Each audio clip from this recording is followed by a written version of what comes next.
What's up, you guys? In this video, I'm going to show you how to actually run ads for your freelance brand scaling clients. We're going to build some campaigns that I've never seen talked about on YouTube before that I actually internally do at my agency. I train all of my media buyers on it, so hopefully it helps you guys out and gets you some better results than a lot of the generic information on YouTube. If you don't know me, I've been advertising for e-commerce companies for over 6 years now. We've generated over $100 million in tracked online sales across all of our clients that we've worked with, and we've spent well over $10 million of ad budget as well. But before that, I started dropshipping and running ads for two of my own e-com stores back in 2017 and 2018.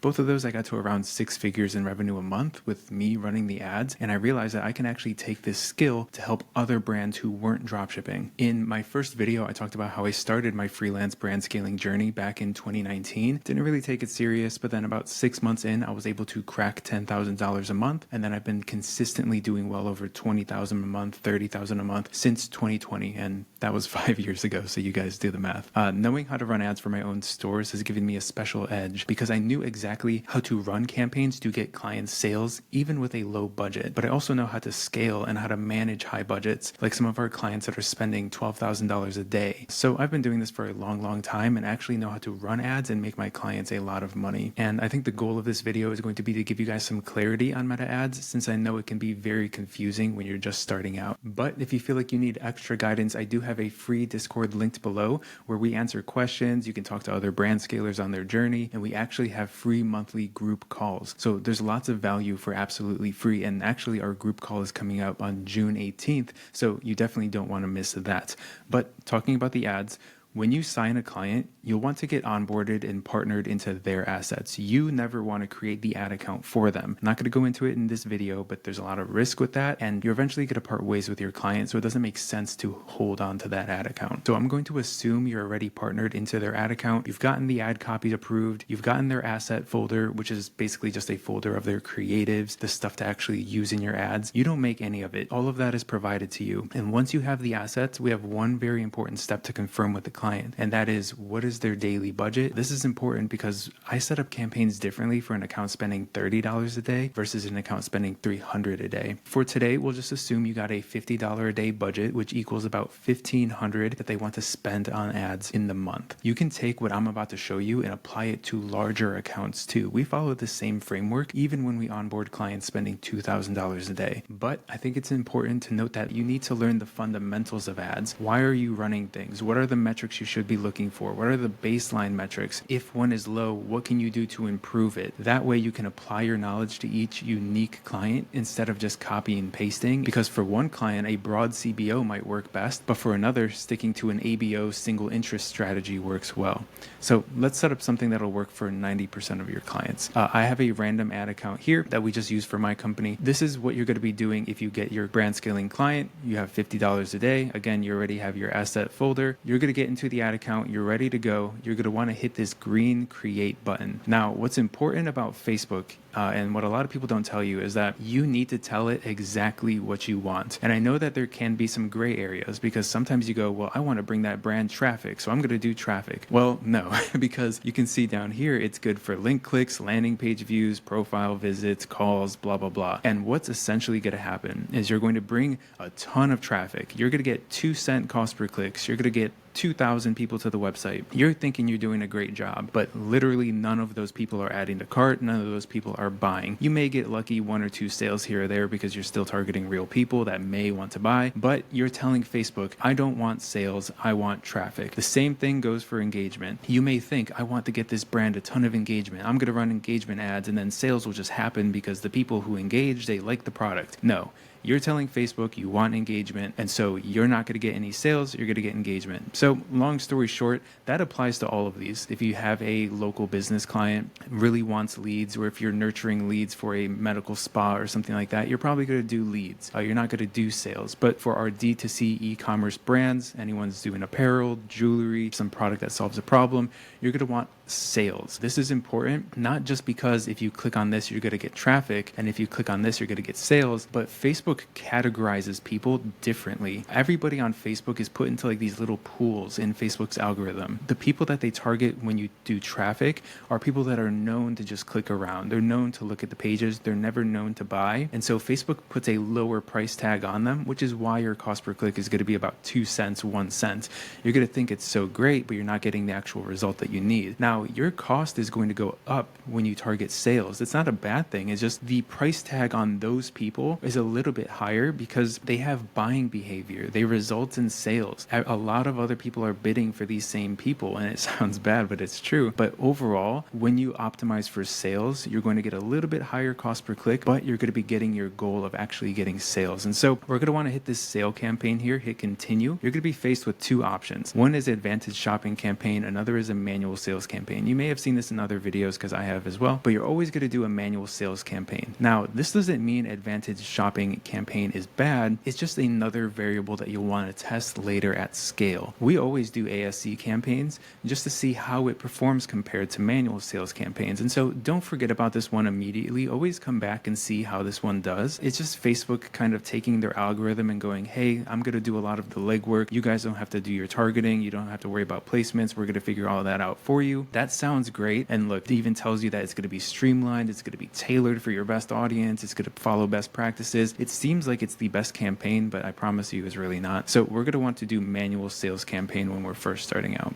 And so earlier on in this video, I talked about a unique campaign structure that I follow internally, and that is called the CT. And so I name it just my company name, and then I name that the CT, and what that stands for is creative test. Now, I know everybody creative tests, but mine is very unique. I have not seen anybody do it. I audit hundreds of accounts. I have not seen this happen once. Everybody just throws ads into an ASC or a ad set, and they just let Facebook kind of allocate, and they think, oh, okay, whatever's spending more is our winner. That is not the case. And so we want to do a CT because mine is more controlled. Mine is very accurate. I'm going to show you exactly what I mean later in this video. I know everybody tells you don't do advantage campaign budget right away. That is true when we're testing audiences. Trust me, just follow me with this. We're going to switch this on because our CT is very specific. Remember, we have $50 a day budget. We're going to put all of the budget here. Why we're doing this, I'm going to cover this later. And again, I know this is, people that run ads are probably watching this and going, why isn't he doing ABO? Why isn't he having 4 ad sets running and 5 ads in each one?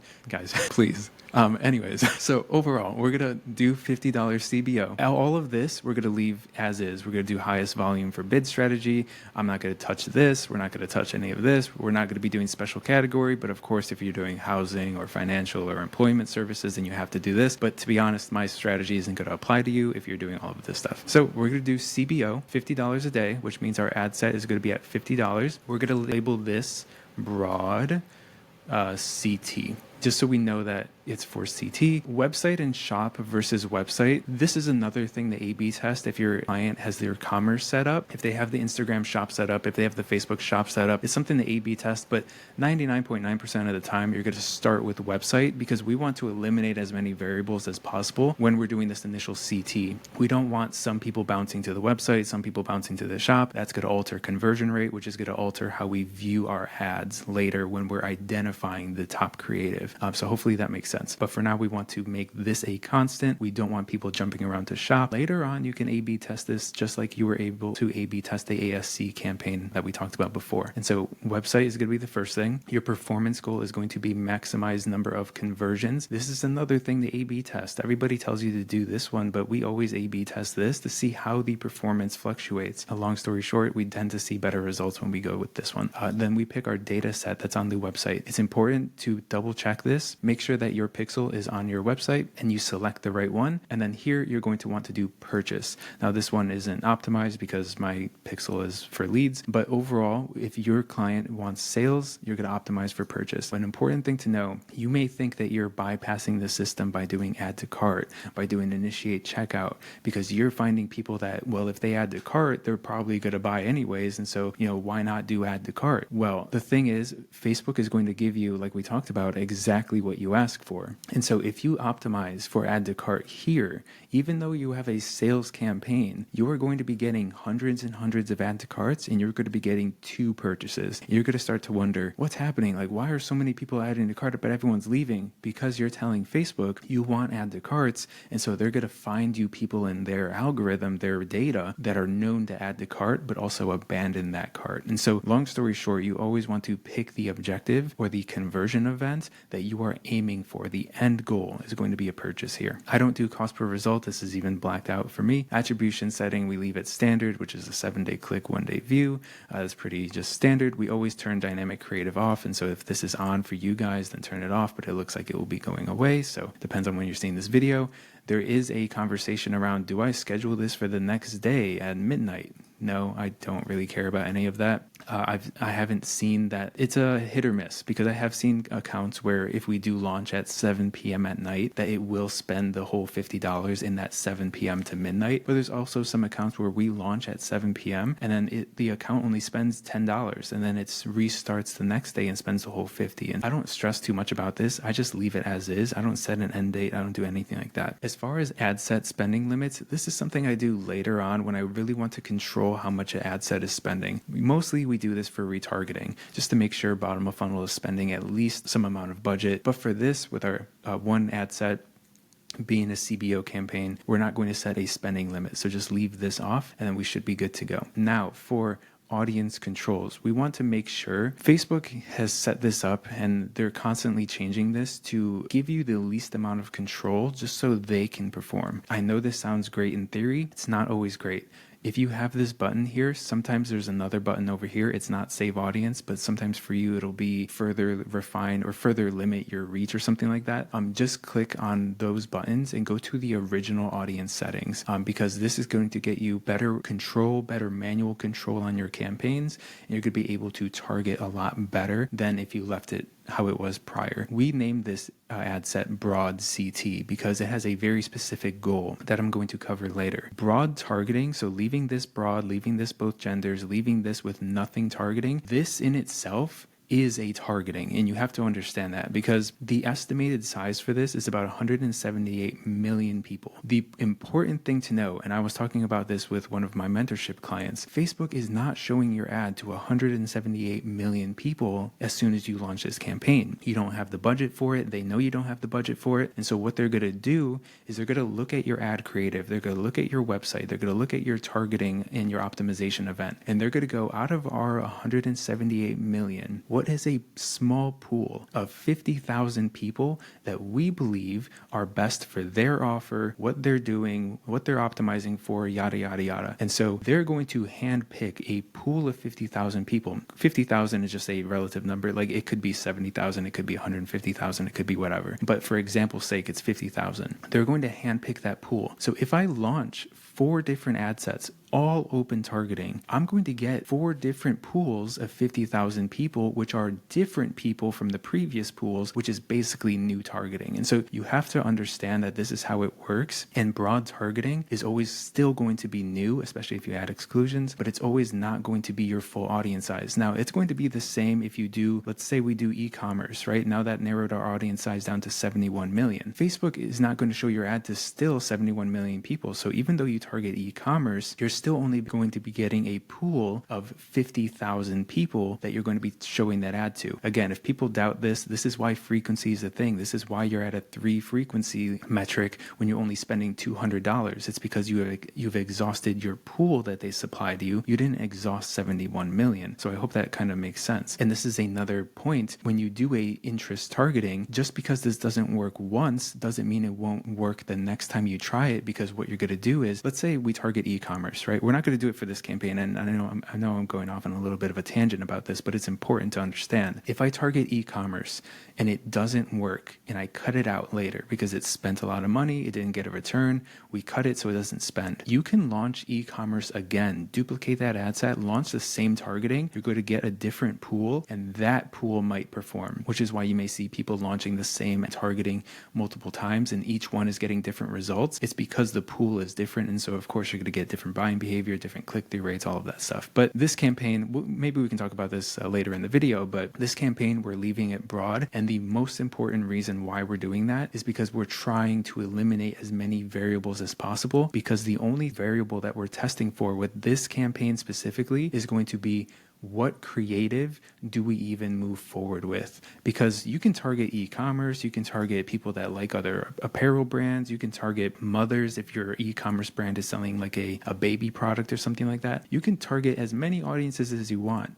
But if you're showing them bad ads, it doesn't matter how good your targeting is going to be, the ad is just not going to perform. And so we have to take a step back and go, well, okay, if the audience isn't really the variable we should be testing, what should it be? Well, it should be the creative, right? We want to figure out what creative actually works, which one is cost efficient, which one catches attention, which one educates about the product, and more importantly, gets us a better return on ad spend. On the flip side of that, which one doesn't do that? Which one's more expensive to run? Which one doesn't catch attention? Which one catches attention but it doesn't actually lead to any sort of conversions? These are all important questions to ask before you talk about, okay, who are we targeting? With that being said, we're not going to target anything right now because we want to remove the amount of variables. We don't want our testing to be based on if e-commerce interest is a good audience or not. We just want to make sure that this is broad. We're going to keep moving down here. Now you can see that they've introduced ads into Threads. I haven't A/B tested that, to be honest, and so I'm always just going to cut that out. And removing these extra platforms is going to make sure that Facebook only spends on Facebook and Instagram, which is where we tend to see the highest performance. And so again, hit that edit button, make sure you narrow down to Facebook, Instagram, or you can see here it's manually selected if Facebook automatically hit Advantage Plus placements for you. And this is another A/B thing to test that you can do later. Once you figure out your ads, once you figure out your audiences that work, once you're scaling budgets, now you can go, okay, let's see if Advantage Plus works better than our manual stuff. So that's the thing. That's why I said it's never set in stone. Always A/B test these things, see how it performs compared to your manual hand-built stuff, and then you move forward from there. Aside from that, everything here on this targeting end should be, you should leave it as is. And so recapping, we're doing a CBO structure, full budget. If the client gives you $100 a day, you put 100 into here. But like we said in this example, it's only $50 a day. CBO structure, I know people are going to tell you to do ad set level. I know for testing it's ad set level. For audiences, yes, this is how we build campaigns to do at least 6 times return on ad spend consistently. We do website because we don't want people to jump from website to shop. We make sure we optimize for what we want. Our conversion event, we want it to be purchased. We do not want people to add to cart or view content or whatever. We leave attribution setting as is. We leave the date range as is of launching. We don't add any exclusions. We don't put a custom audience in here. We make sure that our region is what it should be. If it's Canada or Australia, wherever your client is, just make sure that you change this. This is all broad because we're not doing audiences yet. We want to figure out our creatives first. We're not targeting anything. I understand if you have a baby client that's maybe selling a baby blanket or something like that. It makes sense. Well, I want to target mothers and I want to target these people. I understand. But the thing is, if you target mothers right now, or if I target mothers right now and I run my creative test, but mothers was a bad audience and it wasn't going to perform anyways, now all of my creative data is based on a bad audience, which makes it trash, essentially. And so you want to leave this broad, even if your client is selling something specific. The only exception to this rule is if your product and the brand you're advertising for is specifically for a certain gender. So you may have a women's apparel brand. You're not going to want to spend budget on the men there, right? So we're going to want to do women only, and then now you can do your CT with women only. But if it's kind of for everybody, if it's like a Bluetooth device that anybody can use or something like that, you're going to want to do all. But again, if it's a very, very, very specific product for a very specific gender, then you narrow down at this point. But as of now, we're going to leave it broad, and then we do manual placements to make sure that we're not spending on Threads, Audience Network, and Messenger. We want to do Instagram and Facebook. This applies to 99% of e-commerce brands is what we do. This may not apply to you if you were running like Messenger ads for a realtor or something like that. Now is where we're going to get into the creative aspect of this. I'm always going to name, depending on like if it's a video or a photo, we're going to name it P1 for photo or V1 for video. You can see how many of these I have. So V1, and then I always do -A1 for ad copy. And so it's video 1, ad copy 1. If I have a second video, I'm going to name it video 2, video 3, yada yada, just so I can always look at that list and go, okay, video 4 performed best, video 2 is not that good, and then you know to transfer video 4 into your actual audience testing campaign. So we're going to choose the Facebook page that your brand has, blah blah blah. You're going to want to go down here to manual upload and do single image or video, and you're going to want to upload and uncheck this because I just don't like to do it. You can A/B test this, of course, but it just means that your ads appear alongside other ads, which in my head just means that my ad isn't getting like its own real estate on the feed. So it kind of just doesn't sit right with me. I don't want to share the space and pay for it and get less results. And so it's something to A/B test, right? Because maybe it does work in a good way. But then you're going to want to put your brand's website URL here. Start with the homepage, but you can A/B test landing pages later. This is kind of the structure we follow internally for my company. We do creative test, landing page test, possible ad copy test if we need it, because you can look at your metrics and see if ad copy is something that needs to be improved. And then we do audiences. So we're doing the audiences step 4. When everybody on YouTube is telling you to do it step 1, we do it step 4, which is why our campaigns do really, really well. And so you're just going to want to leave this homepage of wherever you're advertising to. And then moving forward, we don't do any of this. Again, our client wants online sales. They don't want calls, messengers, stuff like this. This is where you're going to upload your creatives. And so this is where you're going to be able to upload your image. So P for the photo, or your video V1 for the video ad. You're going to upload that here, and then it's going to give you the section for adding in your headline, your ad copy, which again, we talked about in this beginning of this video, is already going to be approved by the client. So you just upload headline, ad copy, all of that stuff. You put your call to action, because it's going to say the button for the call to action. Put that for shop now. There's a subliminal thing that goes on there. If you do learn more, you're basically priming people to go, oh, when I click this button, I'm not going to shop. I'm just going to learn, and I can have the ability to leave. When you have that shop now button, people know I'm clicking on this button to shop, to spend money, and now conversion rates tend to increase because of that. And so always do shop now as your call to action. Here, we're going to be able to now duplicate the ad that you made, duplicated the amount of creatives that you want to test. And so, for example, let's say you got your creative folder from your client, right? Maybe one of them is going to be a photo. So you're going to do P1 here. And I'll show you a real example of a client. I have a client pulled up. And I'll show you exactly how and why this creative test is super effective. This might be P2, right? And then you might have this one is a second video that you want to test. Maybe it's a UGC video or something like that. So this could be V2, V3. And then you're just going to go down the list. If it's not 10, that's okay. Put as many creatives as your client provided you. That's what you're going to put in here. Some may be 5, some may be 20. And this is why this campaign is so important, is because if you follow everybody else's advice and you do the 4 ad sets, and you put 5 different creatives in the ad sets, you're not A/B testing these 20 creatives that you had equally. Like the budget is going to flow to different ones. There's going to be one creative in there that gets $1 of spend, and you're just going to say, oh, well, Facebook didn't spend on that, and so it's not going to perform. But in my experience, sometimes that's the golden nugget. It just wasn't able to prove itself because it never spent enough. And the reason why it doesn't spend enough is because Facebook tends to snowball.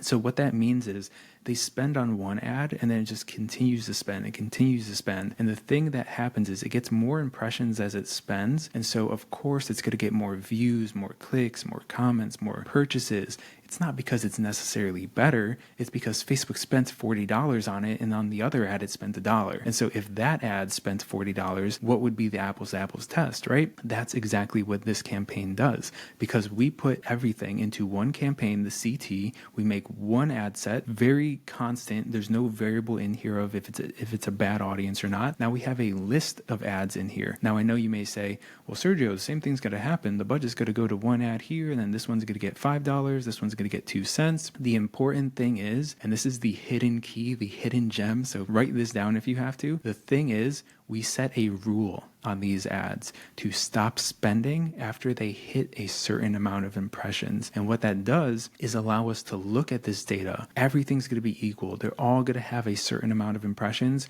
So that tells us they're out in the market for an equal amount of time. And now it's a clear A/B test. But now we can look at all this data and go, okay, great. They were out in the market for equal amount of time. They all got equal shine, visibility. What catches attention? What educates about the product? What had better buying behavior? What are the costs associated with this specific ad versus this one? And now you can really nitpick and see what is your best performer. You're not letting Facebook tell you what your best performer is. And let me go into an actual client account so you can see what I'm talking about in this in practice. And so you can see I've narrowed down by this campaign because, there's a lot of campaigns in here. But overall, this is the CT broad, exactly like I told you guys. When we go into the ads, you're going to be able to see we tested 22 ads. And now here's the kicker, exactly like what I said. Each of them have 1,000 impressions. The amount that you set for your impression limit is going to vary. If your client has a high budget, maybe you want to do 2,500 impressions. But overall, we did a 1,000 impression limit. 1,000 is very important, and why I pick it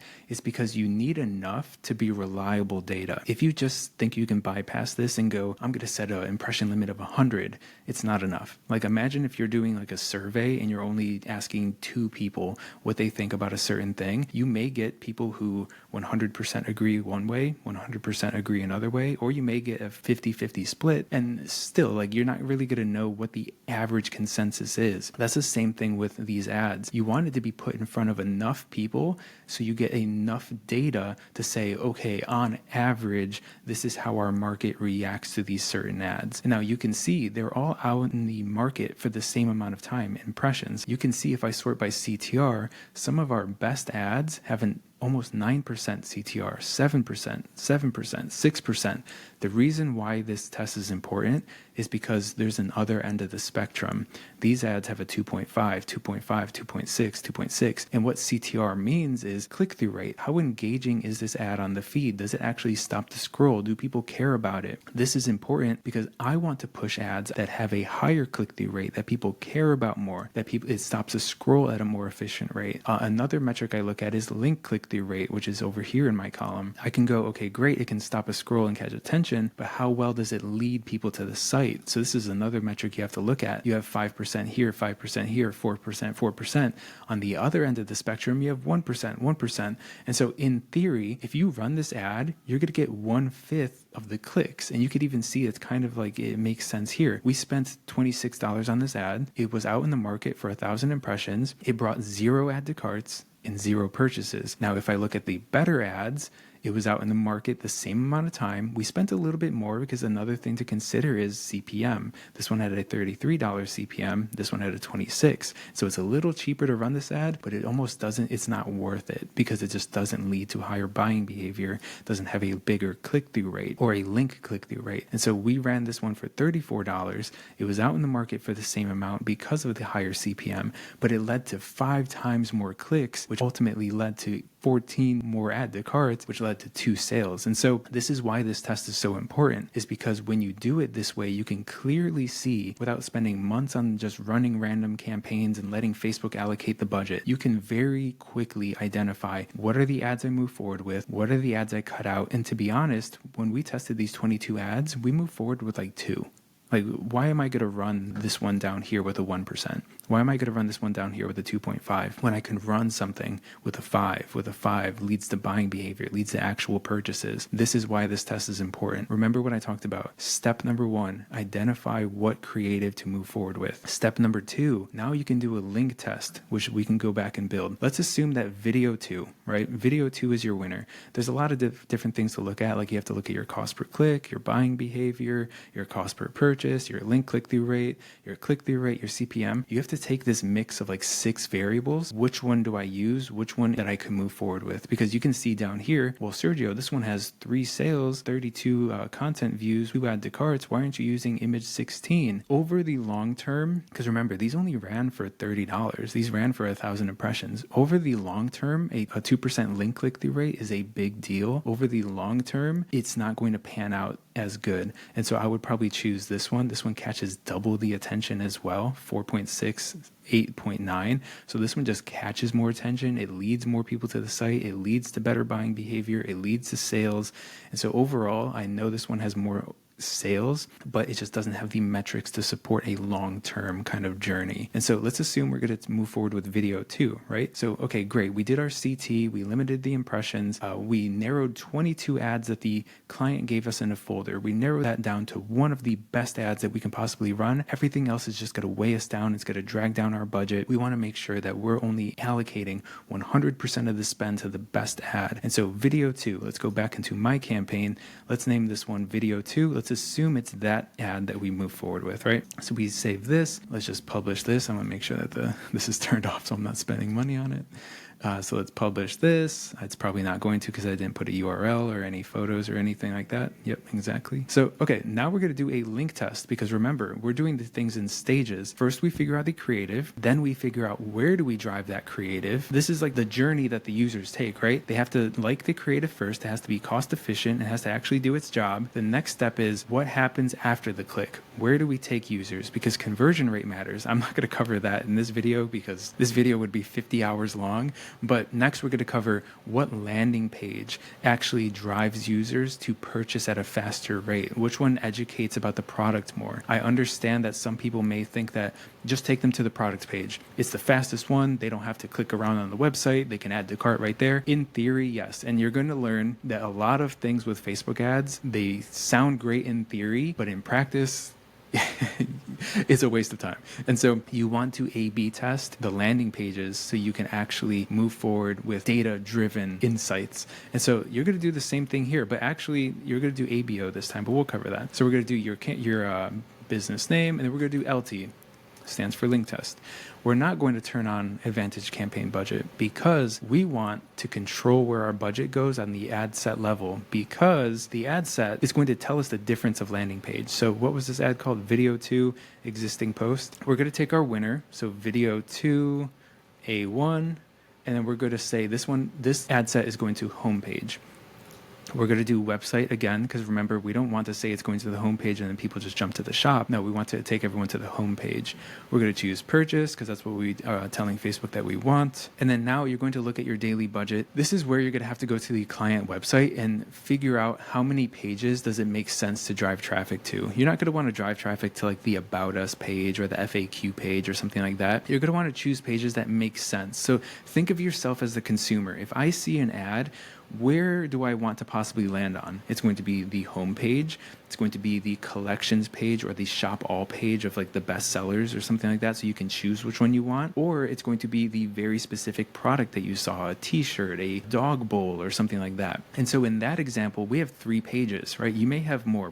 We've had some clients where we link test like 7 different pages, but for that one, it's going to be very simple. So you're going to want to take your $50 a day budget and now really divide it into 3 parts. Now, just to make this easier, let's assume we have like 5 pages or something. And so we're going to do $10 a page. And so this is where you're going to have to do a little bit of math. You want each landing page to have equal budget because you want to make sure that it's an A/B test. Let's assume that we have 5 pages that we want to test: homepage, collections page, maybe some other page like Why Us or something, and then the product page, and then maybe a different other page. $10 a day for each page. We leave everything else broad. Again, remember, switch to this, use original audience settings, leave everything broad. Again, remember, you do not want to base your testing on a bad audience. That's all you're going to do if you choose your audience, unless it's a very gender specific product. Then you do this. Remember, you click on edit here because you do not want to be spending on threads. And it's also very important to keep all of these variables constant with your testing. You don't want your creative test to be manual, but then your link test to be Advantage Plus placements, because then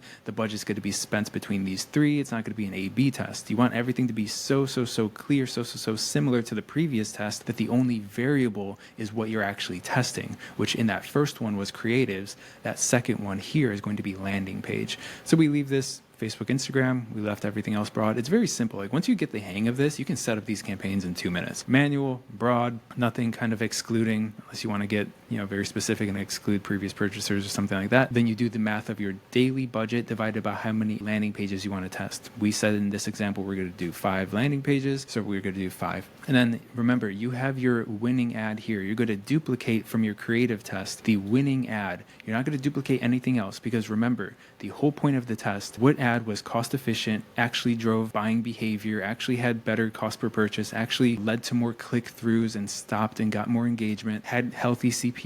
This is what you're looking for. This is what you move forward with. Adding anything else to this, to your next test or your audiences or whatever, is going to weigh you down, because if it's worse than your best ad, you're just raising your own costs. You're lowering your own return. You're spending on an ad that doesn't perform as better as the first one.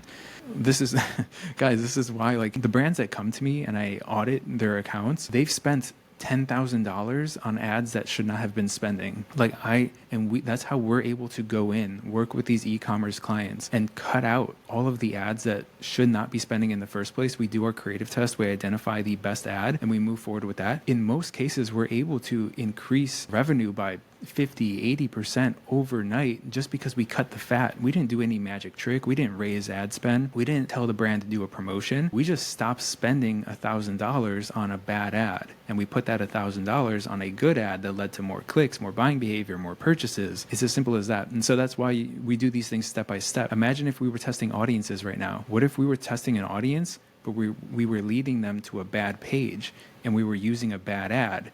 It doesn't matter how good the audience is. Your assets that you're deploying to that audience are horrible. And so this is why step number 1, creative, step number 2, landing page. Then you can possibly do a ad copy test, but we won't do that in this video. But then from there you go, I know what ad gets clicks. I know what landing page leads to a better conversion rate. Put this, and now our variable is going to be what audience converts with these assets. But overall, we're going to name this homepage. You just launch one ad. And you just duplicate this for as many other landing pages you have, right? And so this is going to be, one is going to be homepage, another one's going to be collections page, another one is going to be shop all, or not shop all. This one's going to be product page, so directly the product page. This one might be like why us, like it's a specific product where you got to explain it or something. Again, if it really only makes sense to have 3 pages, then just do your daily budget divided by 3. But just for math's sake, I'm dividing 50 by 5, so it's an easy $10 a day. And then this, maybe we'll do collections page, but sorted by best sellers. And you can name these whatever you want, but this is basically just like a naming system so I can see the data later on and I can go, okay, the homepage actually resulted in more sales. And I'm going to show you why this actually matters because we did this link test. Let me see. We did this link test with this campaign or with this client, and you can see that there's going to be a difference of buying behavior. Now keep in mind, we use the same ad as what we found worked best in the creative test. And so you can see in here, video 2 is in here. I know we added in image 1, but this was kind of a mistake. So video 2 is actually getting the spend. So overall, we did the same thing that I'm teaching you guys. Our best ad split test between different landing pages. This client had 3 landing pages that made sense. Now you can see here, all 3 of these landing pages, they're running the same ad. They're spending the same budget, $15 a day. They're getting relatively the same ad metrics, right? Because we're only using the good ad. This is how you keep your metrics high and not be weighed down by bad performing ads. And you're only deploying good ads. And so keeping our metrics high because we're using the best ad. Now look at this. The landing page is going to now influence buying behavior. This contour wallpaper page led to 16 add to carts. But if we took people to the home page, it led to 8 add to carts. If we took people to another landing page for a different wallpaper, it led to 5 add to carts. And so overall, you can see how like 16 add to carts, 5 checkouts, 4 purchases, 5 add to carts, 2 checkouts, 1 purchase, 2 checkouts, 2 purchases. Which one do you want to move forward with? Which one would you rather spend the budget on? Keep in mind, I did not spend more or double the budget on this. All of these spent $90 each. This one, if you run it over the long term, it's going to have 8 sales when this one only has 4. This one's going to have 12 sales when this one only has 6. So you can see taking people to a specific landing page is going to dramatically increase your results, not because you're targeting something different, it's because you're using an actual asset that performs. And so this is what you do. You take video 2, your winner that you found, you A/B test where does that ad even go to, homepage, collections page, product page, find your best landing page. Now you go back and you go, great, I know exactly what to use. Sales campaign, I'm going to create all of this the same. I know to use video 2. I know to take people to that contour wallpaper page. And now I'm going to test audiences with them. And we'll choose wallpaper. interior design, stuff like that. Now, the important thing is you choose one at a time, because you want to make sure that the interest you choose is effective or it's not. Now, I know people may tell you, okay, stack this, do wallpaper, interior design, home improvement, furniture, interior, whatever. And it may sound like, okay, great, this is anybody who's interested in all of these things is going to be our best buyer. Here's the issue with that is when you stack these 5 things together, 2 of them may actually do something. They actually might get you sales, get good performance. But then the 3 of these, let's say, for example, interior design, furniture, and home improvement, they didn't perform as well. They're going to weigh down this whole entire stack. So the only way to avoid this is to do one at a time. Just do modern furniture, do whatever makes sense for your client, do a similar apparel brand of whoever you're running the ads for, and just pick one interest and then leave everything else as is. Now, you could take an extra step in, instead of choosing an interest, you can choose age ranges. So you can choose 18 to 35. This in itself is a unique targeting. So keep that in mind. You do not have to pick an interest if you want to test broad certain age range. This in itself is a audience you can test, which would just be 18, 35. You can see how that does compared to maybe broad interior design. So you can see how interior design does, but then you can also see how just leaving everything broad 1835 does. It could get a little confusing, so hopefully it's not for you guys. You want to do one thing at a time. So let's do interior design. Here you are. Okay, we want to do where's the interest for this? The interest, look for these things because it's going to lower your audience size, because we don't want to do interior design but job titles. We want overall the people that are interested in interior design, not employers of interior design companies, not people that study interior design, people that just have an interest in interior design and that are willing to buy our product. And so you're going to want to make sure everything's broad here. You're going to want to test this one by one.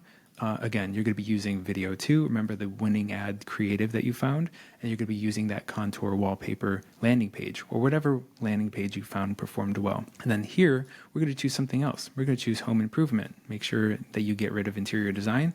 So it's always just one that you're testing at a time. Well, it's home improvement. And then yada, yada, you're going to probably keep doing this and test a bunch of different audiences. Remember, keep your daily budget in mind. If we only have $50 a day, we probably only want to launch 5 different ad sets with 5 different audiences, $10 a day, total $50 a day budget.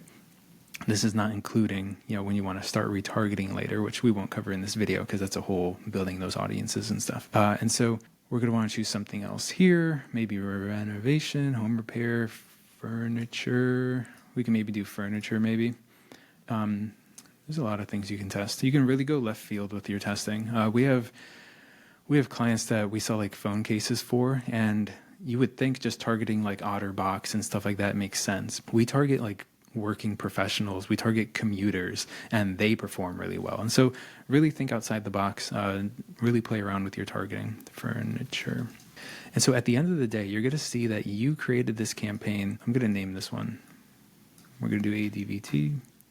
We're going to do, you could do like prospecting. I like to really just name this INT because this tells me like interest targeting. It's just what I know. I'm going to delete this so it doesn't mess up the view. And then we're going to go into here. So you can see we have 4 audiences. Let's say you run all of these and you find 2 that works. Let's say you find furniture and home improvement work, but interior design did not work. Well, something cool that you could do now, if you found that both of those audiences performed, now it makes sense to do a stack because they worked on their own. Now you can stack them together. It should work because they both performed well. And so you could do home improvement, and then you could also say / what was the one that we said? Furniture? I hope so. Furniture stack. Remember, everything here is the same. You double check all of this stuff because Facebook will change it on you for some reason. You could change the budget here. Usually with a stack, I like to do it a little bit higher, but we'll leave it for this sake. And then you'll do furniture. Now, the only reason you stacked it was because they performed well on their own. So then now you're stacking 2 winning audiences together instead of stacking 5 things where 3 don't work and 2 actually do work. It's going to be weighed down performance. If you stack winning performing audiences together, now all of a sudden there's higher chance that you can actually succeed with this stack. Keep in mind, it now goes back to everything I talked about in the beginning. It's going to pull a different audience pool from before what you were targeting over here. So there's still is that risk that the stack might not perform because it's going to pull 50,000 people that are different from this ad set or this ad set or whatever. All of this is really just like, it's a game of tug of war. It's listen to the data, see how it works. If it's not hitting your cost per purchase, if it's not getting above a break-even return on ad spend, then you cut it, okay? But overall, this is the safest way to then stack interest for the best possibility of a return on ad spend, a profitable return on ad spend, without guessing, because you've already tested the ad, you've already tested the landing page, you've tested all of these on their own. Everything should work, but sometimes it doesn't. So I think it's just something to keep in mind. Yeah, guys, this is basically how you run these campaigns for these clients. And my unique structure is like a stepping stone model. It's almost like a scientific method. It's instead of just launching everything and shotgunning into the ether, we're actually going, okay, why are we using this ad? Is it the ad that's most efficient? What ads don't work? Why are we using this landing page? Does it lead to more buying behavior? Like, is it a good landing page? Does it make sense? Why are we using this audience? And this way you create margin because there's no guesswork. There's no mistake. There's no wasted spend. If you follow everybody else's instructions, right? And I've seen the videos, you do sales campaign. Everybody thinks that, this is a breakthrough method or something like that. You do a top of funnel prospecting, and then you leave it ABO because that matters. And then you do ad set 1 or ad set 1, and you do website and you do purchase. And this is how everyone else is going to tell you to do it. And you go $10 a day, or you do your math of makes sense for you guys.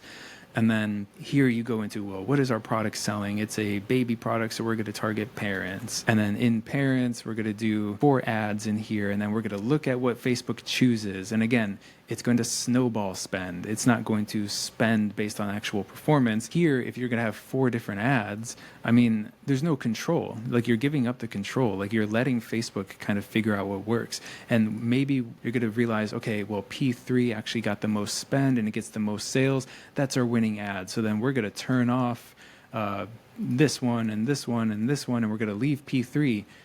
Dude, it's the only winning ad because it spent $100, and this one spent 43 cents, and this one spent 10 cents, and this one spent $5. Like, it's not an A/B test. Of course, P3 performed because it spent the most. It was out in the market the most. Facebook thinks it's getting better results, but of course it has more clicks and engagement because it spent $100 compared to 10 cents. And so this is why my method of doing the CT, making sure you can actually find with an apples to apples test, why is something good? Why is something not so great? What are we going to move forward with? Running ads, there is a reason why you're running ads. It's to get a return on ad spend. There may be some clients that say, oh, I love that creative, I want to run it. Put it on your social media, put it on your email list, put it on your website. If it's part of our campaigns, it has to statistically make sense. It has to bring you a return, because yes, we can run an ad that you really love, but at the end of the month, when it only gets you a 1.5 return, now you're going to look to me and go, why aren't you doing your job? And so sometimes you have to run this test. You have to be very firm. Even if you don't love how the creative looks, the market liked it. And that's the one thing. This test allows you to see what the market likes, not what you or your client like. When you follow the market, you're going to be following the money, basically. So just to recap, you guys, I know it's not in here, but first you're going to want to do that CT. Put all the budget on the CBO. Make sure you set the impression rule. And maybe I can show you how to do that here. You're going to go here to more. You're going to do create a new rule, custom rule. You're going to make sure your campaign that you want to apply this to is selected. And you're going to want to name it CT. This is how you do your impression rule for that account. It's going to automatically turn it off, basically. Then here you're going to find impressions is greater than 1,000. Again, you set this for as much as you want, depending on the budget of the client. If it's a higher budget client that they're willing to spend more, then maybe you have ability to gather more data before you cut this test off. But do not do less than 1,000 impressions.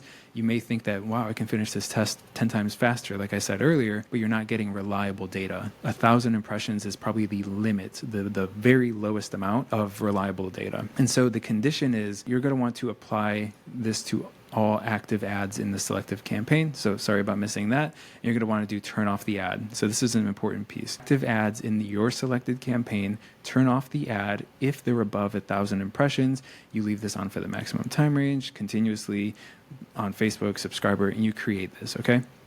So now what's going to happen when you create that custom rule, everything in here, all your ads in here are going to turn off after 1,000 impressions, and it's going to look like this. It's going to all turn off after 1,000. You're going to have clear data to look at. It's all going to be different metrics, and so that's great because you can identify what's good and bad. And you just go forward from there. Again, step 1, CT, find your winning creative. Step 2, once you have your winning creative, where does that creative go? Link test, A/B test landing pages. Step 3, once you identify your landing page, great, you have your winning creative, your winning landing page, A/B test audiences at this point, one at a time, so you can prove their effectiveness on their own before you jumble them together and mess up the targeting. Basically, you can take the winning audiences that you find, put them in stacks. This is the point where you're able to then test ASC, you're able to test CBO, you're able to test all these different things, Advantage Plus placements, because your assets that you're deploying are good. Now the variable you're testing for is going to be the structure of the campaign, the optimization of the campaign. Put different budgets on these campaigns, see how your ad performs with a high budget versus a low budget. This is how you create a very, very well converting ad account for your client who's going to love you, stay with you for 10, 12, 2, 3 years, like some of our clients, because you are getting them results in the first 2 to 3 weeks. All of these tests that I showed you takes probably 2 to 3 weeks on average with a $50 a day budget. If your budget's $500 a day, you're going to get done with the test in 3 days. In 2 to 3 weeks, you're not going to need 3 months like a lot of these agencies, try to tell you. In 2 to 3 weeks, if you follow this formula, this framework, you're going to be able to lay your foundations, make your clients very happy in the first month, have them stick around for longer to keep paying you month after month while you find more clients, and you're just going to be really, really good at ads, and they're going to refer you to all of their friends. Hopefully this makes sense. If you need extra guidance, again, you can ask questions in our free Discord in the group below. We are doing a monthly Q&A call. It's going to be an hour long on June 18th. This is where I'm going to be in the call personally, not a coach of mine or anything like that. And we're going to be able to even do some live share of some ad accounts. We're going to be able to see how your guys are doing. We're going to talk about your outreach scripts, sales calls, really anything to help you on your journey. But I hope you have a good rest of your day, you guys. Thank you again for watching. Thank you again for everybody subscribing and, following on Instagram, reaching out to me, telling me about your journey and all of that. I really, really appreciate it. I know I'm not super consistent on here, but, it is what it is. But I hope you guys have a good day, and we'll talk soon.